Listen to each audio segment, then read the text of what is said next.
horas es el tiempo de descanso, el cual yo puedo tener una relación más profunda con el Señor para recibir de Él lo que Él tiene para mí. En 4 horas pues mi vida cambió por completo, tanto familiar como en mi vida personal.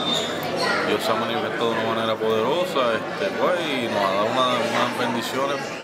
Y es un tiempo para nosotros clamar, para presentar todo aquello que es por lo que nosotros pensamos y peleamos, que es básicamente este pueblo de Arecibo, es esta congregación. Bueno, 24 horas de oración para mí son el mejor compromiso que yo he asumido con el Señor para servirle.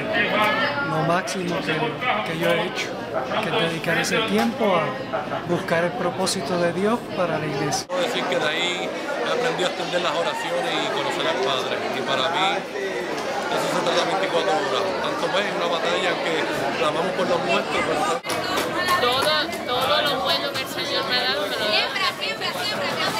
Toda la bendición más grande que he recibido ha sido por las 24 horas. Todo. Él me ha sorprendido en las 24 horas.